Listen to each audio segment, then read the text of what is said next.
Hello and welcome to the Tough Girl podcast, which is all about motivating and inspiring you. I'm your host, Sarah Williams. Thank you so much for choosing the Tough Girl podcast to listen to. I really do appreciate it. We interview so many incredible women and it's amazing to share all of their stories with you. There's currently over 200 episodes available for you to listen to. The podcast goes back to 2015 and new episodes come out every Tuesday at 7 a.m. UK time. The podcast is sponsorship and ad-free, and that's thanks to the monthly financial support of patrons. Patrons can donate between $2 a month up to about $25 a month. To find out more about supporting my mission to increase the amount of female role models in the media, then please do go check out Patreon, patreon.com/Tough Girl Podcast. All patrons will get their name on a dedicated patrons page on the Tough Girl website. And if you do sign up at the $5 level, then female patrons are invited to come and join the Tough Girl Tribe, a closed Facebook community that I run. But today I'm delighted we're speaking with Lucy Barnard, who is currently walking the length of the earth from Ushuaia in Argentina to Barrow in Alaska. So Lucy started this adventure on the 19th of February 2017 and has been walking through Chile and is currently in Peru. By the end of it, Lucy will have travelled through 15 countries and she expects the journey to take around 5 years. Lucy travels only by foot, or when the terrain is impassable, she will kayak or swim. Lucy's self-supported, sleeps in a tent and is responsible for navigation and logistics, all without an on-road support team. Lucy's now going to tell you a little bit more about her.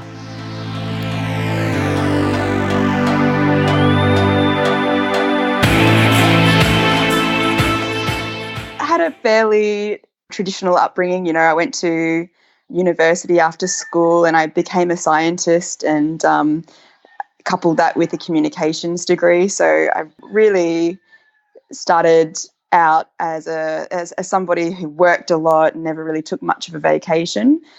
And it wasn't really until I went on holiday and it all went a little bit awry because I was sick the whole time that I felt a bit duped. And so I was reading a book at the time about this man who had walked the length of the earth, and he did that in 1983, and I just thought, you know, that's nearly my age, and since then a bunch of people have done it, but not a single woman, and that really got at me. I just thought, how is it that in my lifetime all of these men have done this, but no women have? And that was it. It put me onto an entirely new path. How old were you at this point? 33, maybe, about 33. I'm 36 now. So I think this is the interesting bit because, you know, I know people do this. They go on holiday or something happens and they get sick, or they're reading a book and they get inspired and they think, yes, I'm going to do that. But that's a huge, like 20,000 miles, 30,000 odd kilometers, walking through 15 countries. Can take about five years to do. I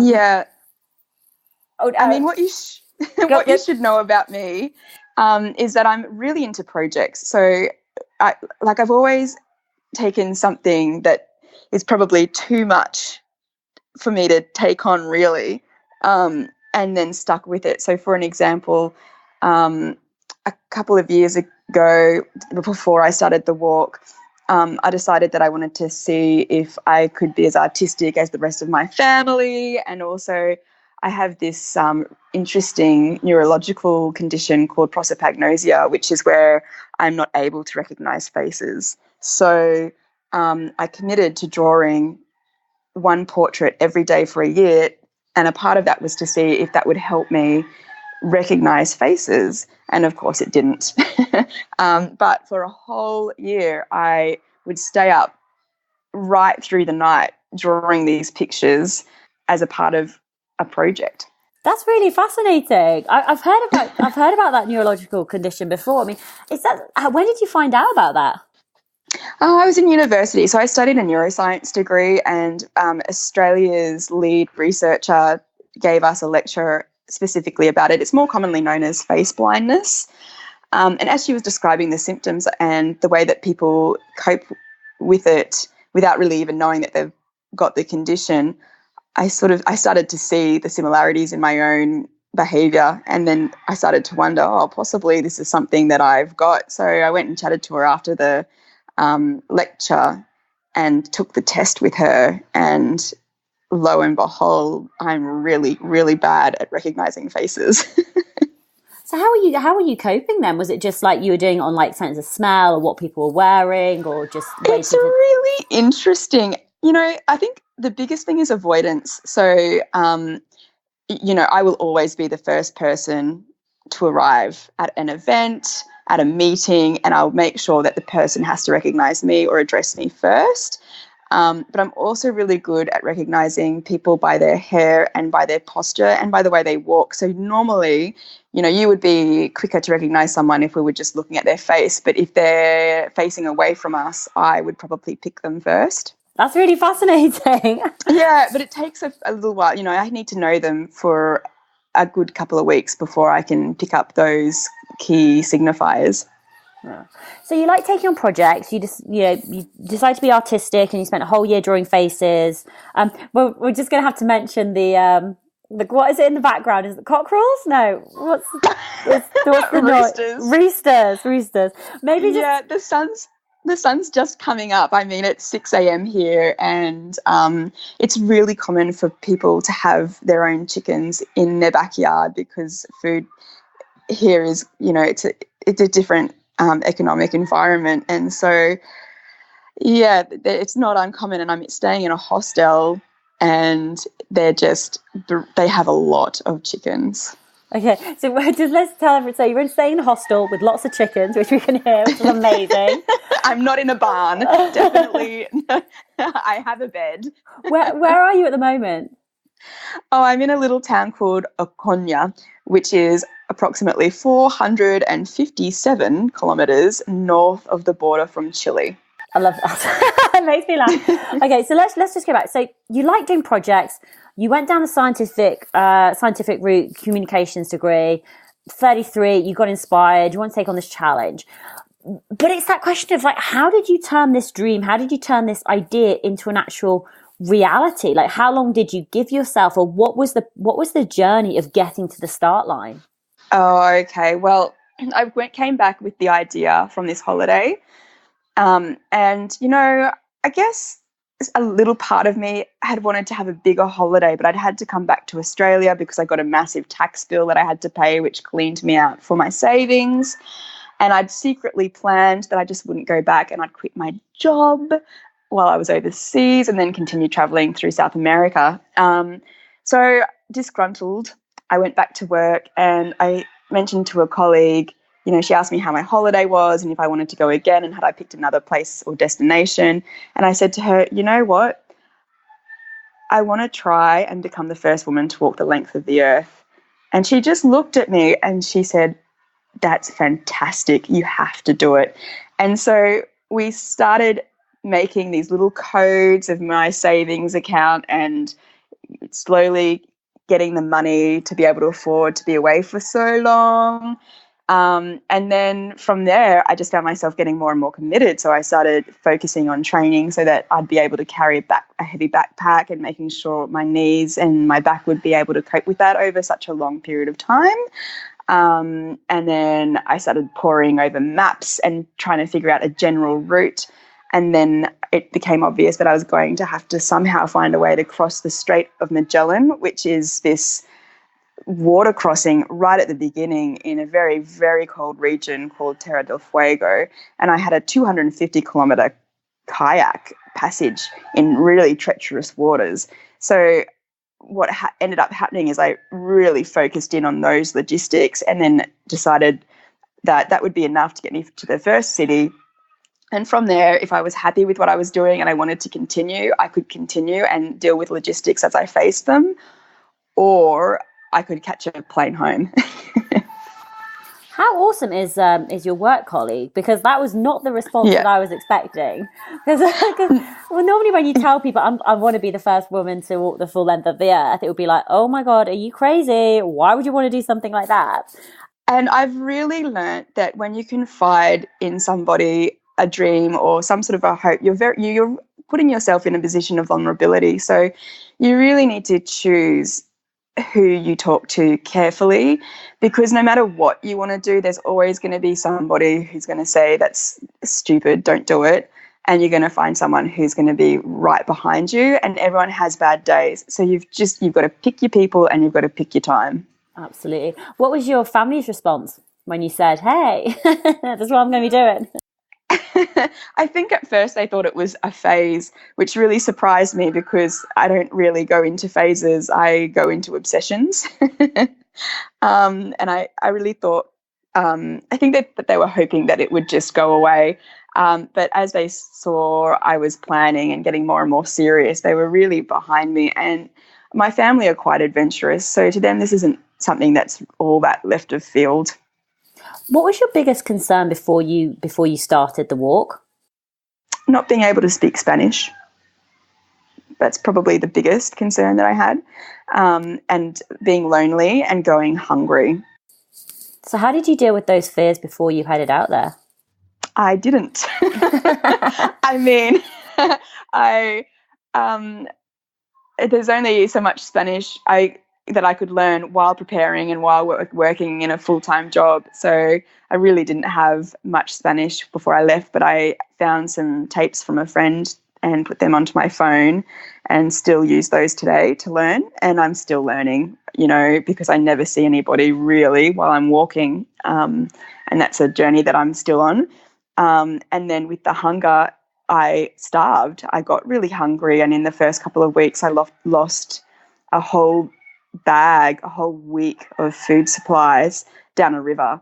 And so I starved and I lost a lot of weight and I had to deal with that. And I was all alone for 10 days until the kayak team was able to arrive.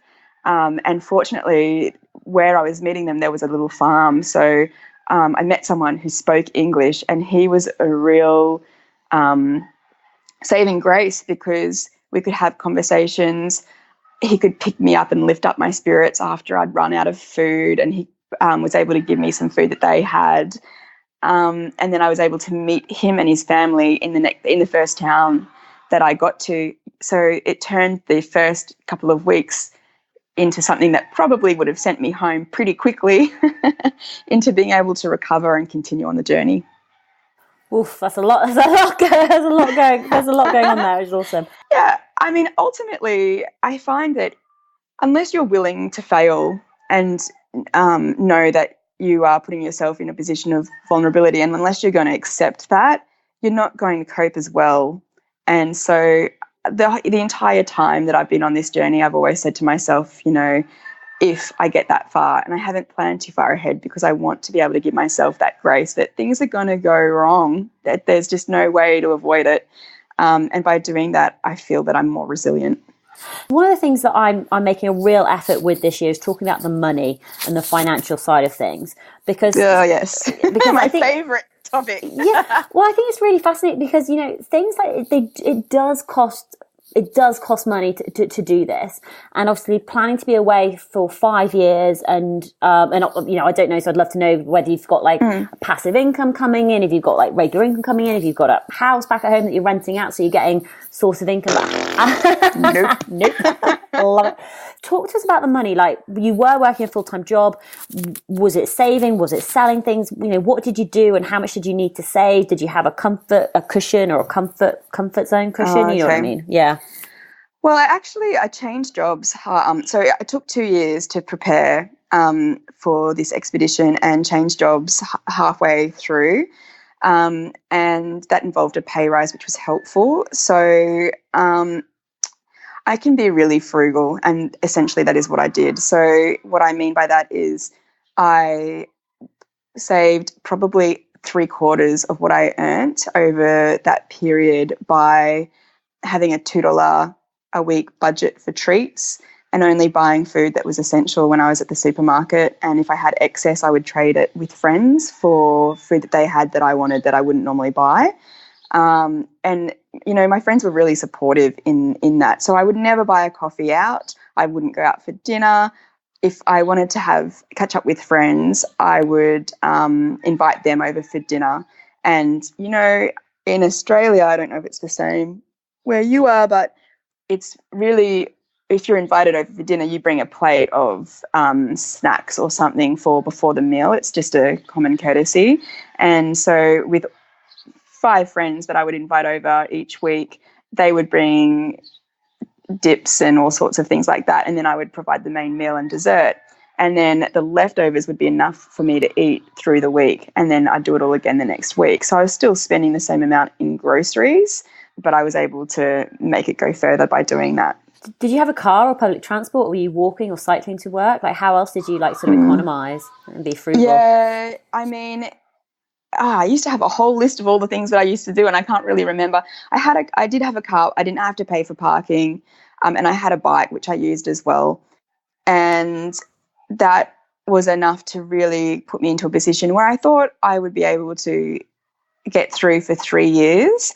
But of course, I'm now roughly where I thought I would be after the first year, and the expedition has been extended, and that causes a fair bit of financial stress on my behalf. So the first thing that's happened is by entering Peru, my food bill has dropped by a quarter, which is really helpful. And then I write a blog, and I have a whole bunch of different social media. And whenever I post a blog, that's free for anyone to access. They don't need to pay for it whatsoever. But I do at the end, I say if they enjoyed it and they would like me to write a new one sooner rather than later, if they could shout me a coffee, there's a link that I have where there's no fees or anything involved. People can donate to my PayPal. And with enough subscribers and people who read, it gets me through another month without eating into my savings account. So we'll talk money. We've talked a little bit about the journey and the route and planning the logistics and stuff like that. And you sort of focused on the initial part, and there was this big sort of water crossing. Take us back to Ushuaia. I mean, when did you start? Was it 2017 that you started? 17, 18, 19. Yeah, 2017 on February 19.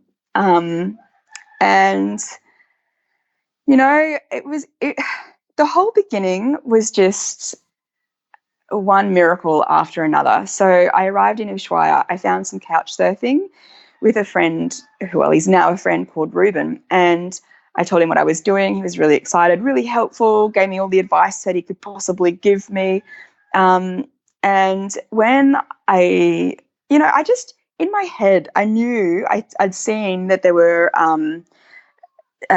border control in the area. So I just thought I'd be able to cross the border there where I wanted to with permission. And actually, they may have let me do that, but they have to get somebody from Argentina and someone from Chile to meet me at the point where I want to cross, which wasn't going to happen. And so I arrived shiny and enthusiastic and terrified all at once.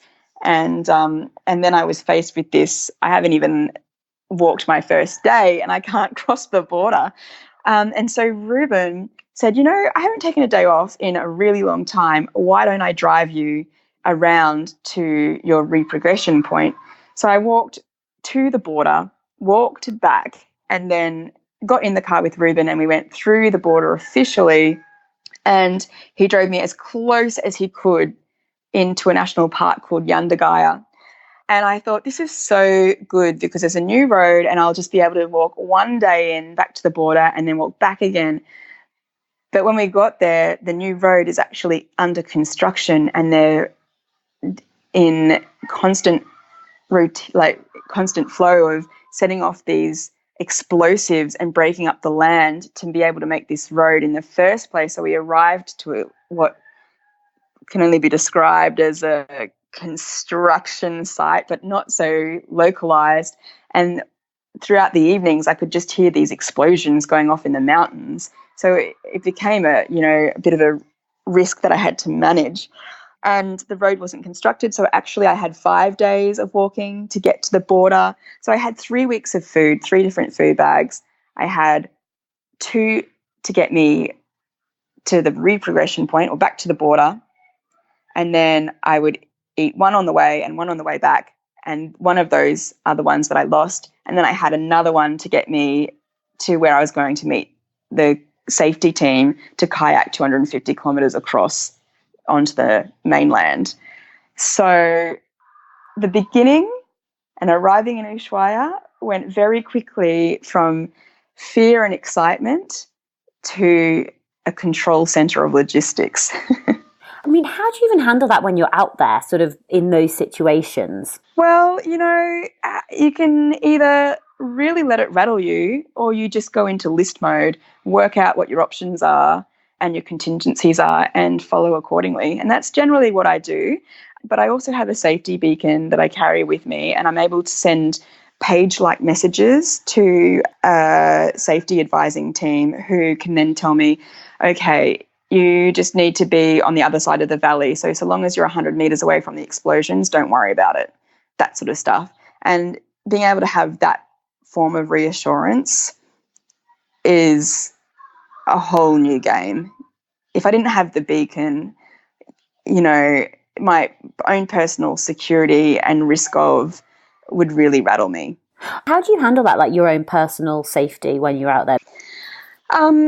Well, I mean, I have to be really smart about it. So before I left Australia, I had a friend teach me some self-defense, and I really should maintain that. And I think that there's very little I can do if a group of people decide to approach me and cause me trouble. So what I do in the meantime is when I'm approaching town, for example, I never arrive at a time when people might be drunk. I try and arrive early in the morning before people are awake, and then I find somewhere very public, or I find a cafe or somewhere, usually where there's a woman who I can talk to, and make sure that the area is safe and where I should and shouldn't go. I'm never alone after 4 o'clock, because typically 5 p.m., 4 p.m. is when muggings happen around the world. Just if it's going to happen, that's generally the time. And when I set up my tent and I'm all alone, actually I feel safest when there's no one around whatsoever, because it's really unlikely that people are going to be able to find me, because I set up my tent where no one can see me. Tell me about your dog. Yes, I was just about to say, and I also have a dog. So I didn't have him at the beginning, though. He's brand new. He's 10 months old, and is already a very protective dog. He is an Australian cattle dog, or he's the blue kind. So the colloquial name is Blue Heeler. So they're a dog that were raised to manage difficult cattle. They have a bit of dingo in them, so they're really nippy, especially at the ankles. And I've trained him not to do that, but it also means that they're very protective and good guardians. So if there's someone he doesn't like, he will hackle up and bark at them. And in those instances, I'll tell the person that I'm running late, and yes, the dog does bite, and I have to keep going because my imaginary husband is at the next town. And he gets annoyed when I'm late. I never give away information about myself, where I'm staying. And people ask all the time, and they think that they're entitled to know that. And so I really have had to learn not to be polite. And I think that sometimes can be a woman's greatest weakness, is that we're trained to be polite and answer questions when we're asked.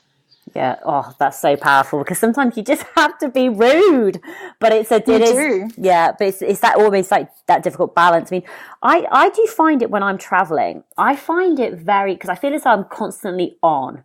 And what I mean by that, I'm constantly evaluating, where am I? Me too. Who am I with? Do I trust them? Can I go out with these people all the time? And mentally, it's really, really exhausting. It is. I'd just love to know, mentally, how are you doing? How are you getting on? Because it's been a long time that you've been on the road, and dealing with the stresses of walking and new towns, new places all the time. How are you handling that?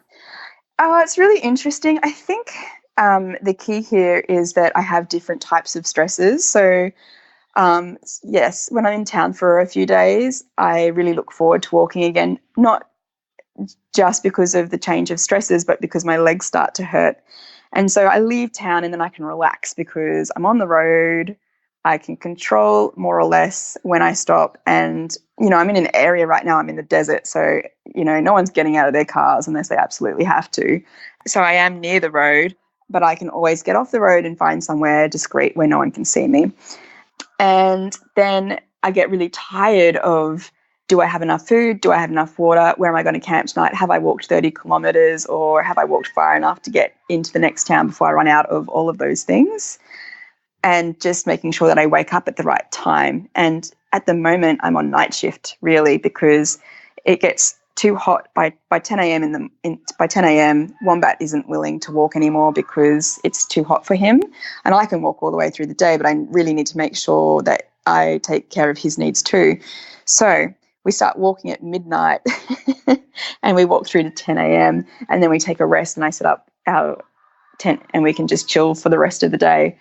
And so you can imagine that by the time I get into town, especially if I've been unwell, which I was this week, to be able to find somewhere to secure to stay where I can have a dog, which is another hurdle. And that I just arrive and sleep and relax. And Wombat's pretty good. He's high energy, but he knows that on rest days, he just needs to deal with it. How is your body coping physically with the challenge? So I through hiked the Appalachian Trail. So I did 2,200 miles in 100 days, like doing like 22 miles a day with a backpack. And to be honest, like I lost a shed load of weight, and like it really did like affect like my knees, for example. And like I'm sure everyone's sick and tired of me talking about my lazy glutes and my bad knees and ankles and everything else that's going on. But yeah, how is your body coping? Well, I'm one of those people who, I really don't like it when my body goes offline, and I blame myself because I wasn't prepared. So I'm the type of person that will go to a physio and they'll say, okay, so what's wrong? What can we help you with today? And I'll say, I want you to look at my body and tell me where my weak spots are so I don't get an injury. And they're like, oh, prevention, that's new. So before I went on this trip, I had a lot of physio. I learned a lot of exercises, and whenever anything's feeling a little bit not right, I write to a friend. I draw all over my legs with, a Nico or a marking pen to show exactly what hurts and how long and the different intensities of pain, like a whole artwork on wherever it is that's bothering me. And then I get exercises to prevent any further problems or advice on what might be going wrong or if I need to rest. And has that been working for you?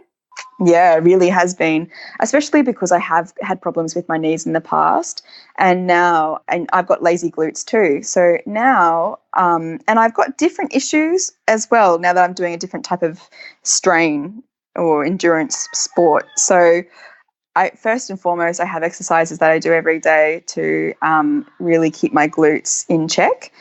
And with that, I mean, you'll probably find this too, that your hamstrings it's really hard to get them to stretch well because your glutes are lazy. So you can bend your leg all the way back up to your bum or your heel up to your bum, and then you don't really get much of a stretch.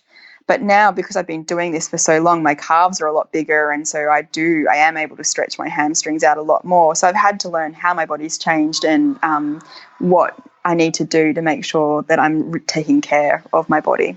What have you enjoyed most so far? The food and the people and the view.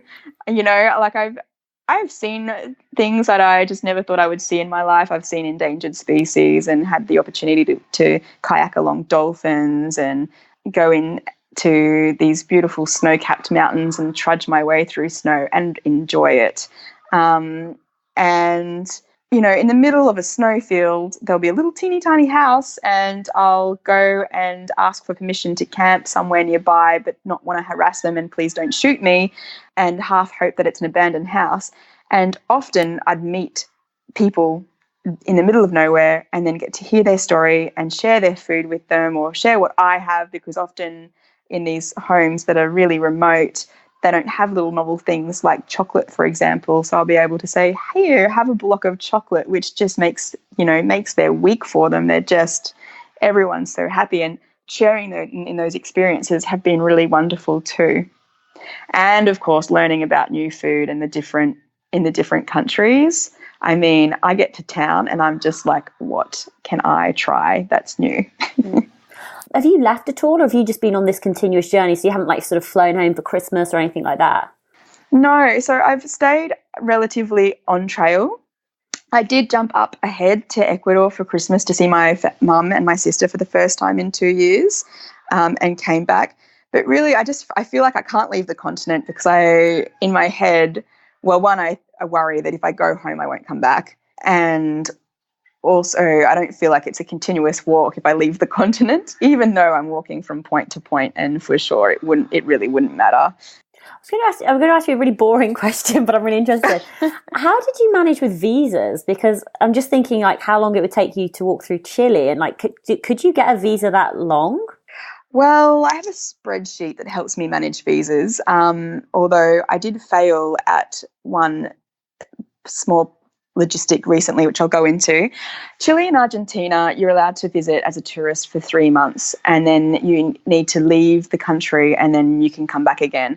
So you can travel through Chile and Argentina continuously without any issues for as long as you want, more or less. You just have to, so if, for example, if I was in Chile, I could jump on a bus and go over to Argentina and then come back the same day, no worries. But also the consulate was really helpful, and they gave me a year residency. So I had the first year where I could just meander as much as I wanted to without too much of a problem. And then later I just had to be a bit strategic about leaving on time and coming back again. Peru's a bit different. And actually, fortunately, because Mum came to visit and we also went to Peru over Christmas, your first entry counts as your 365-day period. And in that period, you can only visit for 183 days. And so when I got to the border, I asked for 6 months and they said, no, you can only have 3 months. And I said, well, I'd really appreciate it if you could give me the full amount because this is what I'm doing and it's not practical for me to be able to go into Lima or leave the country when I have a dog, a cart, and very little time to get myself all the way through your country.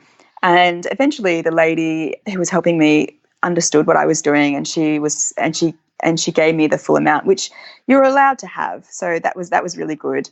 But then I realized that I had planned a route that was 3,500 kilometers long, and I would have to walk 30 kilometers 5 days a week to get through in 6 months or in 5.5 months. So that's possible, but there are a lot of mountains in Peru, and along that distance, I would also have to ascend 29 kilometers. And I very quickly came to realize that if I don't want to risk my body and my mental health and my happiness, just more generally, that I would need to find another way. So what I've now done is I've changed my route entirely, and I'm going to walk almost all the way out to Lima before entering into the mountains. And I want to be in the mountains. It's a really beautiful, Peru has some of the best hiking on offer. So I want to be able to really explore these regions as much as possible. And if I'm still not able to complete it before I reach the Ecuadorian border, I have two options. One is I can overstay and pay $1 US per day for each day I overstay. But that is a bit of a nightmare, and you never know if the rules are going to change. That's certainly not something that I am banking on or something that I would really do unless it was because I had no other choice. And the alternative is that to wait, I leave in October and then I can come back on the 5th of January, I think. So it's only a 3-month wait before I can continue again. And if that's the case, well, I can pick somewhere to catch a bus to or whatever and wait out the time before I return again. But of course, that as well would require a bunch of logistics because I have a dog and all this stuff with me. Are you wanting to go to like Machu Picchu and Cusco and Lake Titicaca and places like that, or is that not on your route? It was until this hiccup at the border where I realized that I couldn't just leave the country and then have another 183 days. But when Mum came, Mum has always wanted to see Lake Titicaca and she's always wanted to see Machu Picchu. So we did that while she was here over Christmas. And, I would really like to be able to stop and take these side hikes, but I've just had to accept that I can't this time, and I can always come back. So I'm just going to mix things up a bit now. I'm going to ask you, we're going to do some quick fire questions. So they're going to be like quick fire questions, but then it doesn't mean that your answers have to be super quick. So there's more like just like boom, boom, boom. Okay, let's go. Okay. How many pairs of shoes have you gone through? 7. And how often are you changing them? Every 500 miles? I don't know miles, but it's 1,000 kilometers. I can get 700 to 1,000 kilometers out of a pair of shoes. What book are you currently reading at the moment?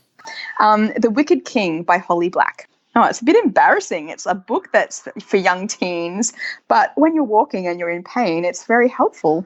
What is your best piece of kit? Probably the thing that's most valuable to me in terms of peace of mind is my satellite beacon that I can send messages from no matter where I am in the world. And everything else is just comfort. With your satellite beacon, is that like a monthly mobile phone bill equivalent that you have to pay, or is it like a one-off subscription fee? How much does it cost and work? Well, I have a bigger subscription so that I can have more points that are recorded along the way, and that costs me about $60 per month. And I'm really trying to hopefully Garmin will come on board one day and sponsor me or help me reduce the cost. I should start writing to them again. It's a chunky device, and actually they've recently upgraded it so that it's the new version is also a navigator, and that will help people, I think, in terms of the cost, because then they have 2 devices in one. And if you imagine like the original Nokia 3310s, it's more of a dinosaur than that. So I open it and I have all these little options about viewing a map, and because it's so old, the map's just useless and I never even look at that. I can get weather reports from it. I can send messages, but when I do that, it's not like quick texting like on a phone. I have to key left and key right through a keyboard. Oh, God. Yeah. That sounds horrendous. It's so slow. And then to add to that, I can only use 130 characters. So often I can't fit the whole message in, and then I have to scroll all the way back through the message, like tap, tap, tap, tap, tap, tap, tap, until I get to something that I might be able to change to a number instead of the word, or delete the TION and just leave N. There's a lot of code work, and I often write to my mum. So mum's had to become an expert on shorthand, Lucy's version of shorthand writing. If anybody knows anyone from Garmin who can speak to them, please do that. That would be awesome. It's my biggest expense. And actually, yeah, but it's a really great device because I can send tweets and whatnot from it and keep people up to date with how I'm doing. Awesome. What's your favourite food? Depends in the moment, because I am just food obsessed. I'm like a Labrador. But I love hot chocolate. I love soft serve ice cream. And I love soups. I love meat, and I love vegetables and salads, and like fruit just sends me crazy. So as you can see very quickly, the only things that I really steer away from are things that are high in processed sugar. I don't really like the way it makes my teeth feel, but also if you, so I only have hot chocolates when it's an emergency moment. That's my exception. But when you eat processed sugar, it makes you hungry. And so now when I'm walking, I don't eat any sugar at all, and I actually have to force myself to eat because I don't experience hunger. That's really interesting. I sometimes have to stay away from food topics because I know how much I love talking about food, and we just spend like 40 minutes like best food, worst food, what's like all the diets and stuff like that. Yeah, and I mean, the thing is, you only learn these tricks. I mean, unless you're a nutritionist, you only learn these things from other people who have gone before you. And I learnt that from another adventurer, and they said, yeah, I know, bear with me. And he said, don't worry, ice cream's my exception. And so I was like, oh, you have exceptions. Great. Well, I won't eat sugar while I'm hiking. And then when I'm in town, I'm allowed to eat whatever I want, or if someone gives me food. And so now, like with all of that, because I'm not gonna say no thank you to someone that passes me chocolate out of the side of their car. No way. But that's how I manage it now. I think it's really interesting, and you know, you've got to do what works best for you while you're out there. Yeah, absolutely. Do you have a mantra or a favorite quote? No, they kind of cycle through my head depending on how I'm doing. So I know last year I entered into a mountainous area, and this is probably going to come back into my head again. And I was trying to really progress and not just do smaller days. And so one that came into my mind was, no matter how exhausted you are, you can always take one more step. And that would get me through my distance goals. But at the moment, you know, I'm really, like, when I struggle, because I find that we turn to quotes when we're struggling, I try and think of what the alternative would be and keep it real. And for me, this hike is not a holiday. It's become a job, because I have to get up at a certain time and to be able to finish before sundown. And because I do rely on the generosity of people that are following and also sponsors, that means that I need to have a social media presence. So when I'm resting, I'm not resting at all. I'm mapping out where I'm going next and where I'm going to camp. And then I'm loading up on my social media and trying to get a blog or a vlog on the way to being published. And that's why they take so long to get done, because there's just so much more to do behind the scenes. And so then I think to myself, well, the thing is, the alternative to this is having a job, and you're not always happy in the job that you have, and you have people who are breathing down your neck and aren't always necessarily nice. And you push through that situation, because at the end of the day, you get paid and you have the weekends to yourself, and eventually you can take a holiday. And so for me, I push through the week, and then I try and rest on the down days, and remember that it's far more pleasant than being in a job with people who aren't particularly nice. I actually think people don't know how difficult it is to manage social media when you're out traveling and you're on the road, because when you're like mentally and physically, I mean, I had the same thing on like the Appalachian Trail. When you're mentally and physically exhausted, it's so difficult to even just like write down your thoughts or document what you're doing, or it is it is a job, and you do have sponsors and you've got people who are sort of supporting your journey. So where do you blog, and how can people support you, and how can they follow you? My blog name is Tangles and Tail, and that's a description and a bit of a joke. So it's a description of my unruly hair and my dog's tail, and the tail is spelt the way that you would spell a dog's tail, but it's also meant to represent how I'm always finding myself in sticky situations and getting into trouble and having stories to tell about it. And so you can find that through tanglesandtail.com, or you can use the handle at tanglesandtail on Facebook, Twitter, Instagram, and who knows what else. They're the main ones that I use. And there's some great blog posts on there. I mean, I just tell you, I may as well have drunk from a toilet and taken a selfie. All my friends are getting married or buying houses. Meanwhile, I'm like, where's my teeth? Emerging from hibernation, tears, blood, marriage proposal, an involuntary ice bath, police searches, and a confession. So there's loads and loads of great blog posts on there which people can go and read. But just out of interest, are you planning to hike when you get to America? Are you planning to hike via like the PCT or anything? Well, up until 3 weeks ago, I was planning on doing the CDT, which would push me out into Banff, because I really want to go to Banff. And then in the middle of the desert, I run into two cyclists who are doing the opposite journey. And a lot of cyclists ride from Alaska to Ushuaia. And if you're looking for something to do, I would highly recommend you do that, because everyone that I meet have had difficulties but are full of smiles doing this journey. And they said to me that they chose to do the CDT because they wanted to go through Banff as well. And they said, well, they did a path that's very close by. And they said it was the worst part of their trip because there was just it was unrelenting and there was no shade. And they said it probably depends on the time of year that you do it, but they didn't enjoy it. And I thought, well, here I am in the desert. I've had just about enough of the desert, so maybe I'll change my mind and do the PCT after all. No, cool. Do you know what? You don't have to make a decision yet, because no, I've got years. You got years before that happens. But you know, obviously, you're doing incredibly well. I mean, absolutely fantastic. The goal that you decided to do, you know, to be the first woman to walk the length of the earth from Ushuaia all the way up to Alaska. Incredible what you're going through. You know, thank you so much for sharing on your blog and via your vlog, and thank you so much for coming on Tough Girl podcast to share more with our listeners. But yeah, just thank you so much for giving up your time. I really do appreciate it. It's a pleasure. I had a good time.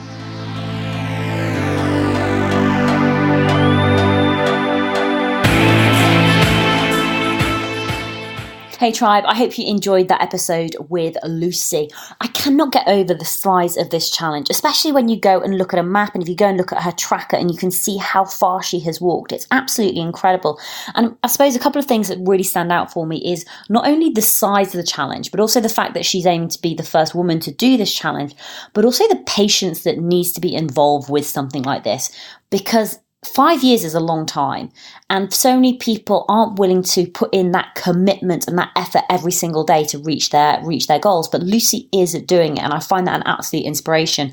You know, one of the things that I'm really working on for myself personally is having patience, because I know I want things to happen almost straight away, and I've really learned this throughout the journey with Tough Girl Challenges and the Tough Girl podcast, and just being patient and continue to put in the work and to continue to put in the effort every single day. And knowing that you will reach your goal and that you will get there eventually. It's just not going to happen overnight. And success sometimes, well, actually, do you know what? Success doesn't happen overnight. It can take weeks, months, years. But what it does take is that consistency and that patience. Just want to do a couple of shout outs, actually. So one of our good friends, Jen Brown, who you may recognize her name, Jen Brown from Sparta Chicks Radio. We've had Jen on the Tough Girl podcast before to share more of her story. But Jen has an incredible podcast called Sparta Chicks Radio. And Jen has actually interviewed Lucy twice. So I just want to recommend that you go and take a listen to both of those episodes as well. So Jen spoke with Lucy on the 18th of March in 2018 to find out, this is episode number 54, the beginning of the trip, where it all came from, etc. And Jen actually launched her podcast on the same date that Lucy started her walk. So, 18th, 19th of February, 2017. And so they are actually planning to catch up every single year, which is amazing. I love that level of consistency. So Jen has interviewed Lucy again on year 2 of Walking the Length of the World, and that episode came out on the 17th of February 2019. That's episode number 94. So I have included those links in the show notes as well. So please do go and check out Sparta Chicks Radio. They've got over 100 episodes on there. Again, it's just badass women who are doing awesome things, and I love to support other women who are in a similar space to me. So please do go check out the awesome work that Jen is doing. Just want to say a massive thank you to everyone who's supporting the podcast and getting behind me. New episodes do come out every Tuesday, so make sure that you do subscribe so you don't miss out. We've got some incredible episodes coming up. We're going to be speaking to Liz Thomas, who is a phenomenal ultra hiker, fast packer in the United States. She's done 20 of the big trails and has walked over like 20,000 miles. And back in 2011, she got the fastest known time on the Appalachian Trail. Since then, it has been surpassed. But Liz is a phenomenal hiker, and she also talks a lot about urban hiking. We're also catching up with Crystal Wright, who's an adventure sports photographer. She's semi-nomadic, and she's traveling 11 months out of 12 months every single year. Really, really fascinating insight into her life as an adventure sports photographer. So we've got some great episodes coming up, so please do go check them out. All of the information is available at toughgirlchallenges.com, and on the website you can find all of these links. And please do come and subscribe to the podcast, like the social media channels, come and follow me on Instagram stories at Tough Girl Challenges, and you can see what goes on behind the scenes. But wherever you are, whatever you are doing, have an awesome day, give it your all. But also, I just want you to remember to be patient. Be patient like Lucy, have that big goal and keep working towards it every single day. Keep taking that one step forward. Do something today which is going to bring you closer to your overall goal. You can do it. Keep focused. Keep working hard. I believe in you. Take care. Lots of love, and I'll speak to you soon. Bye.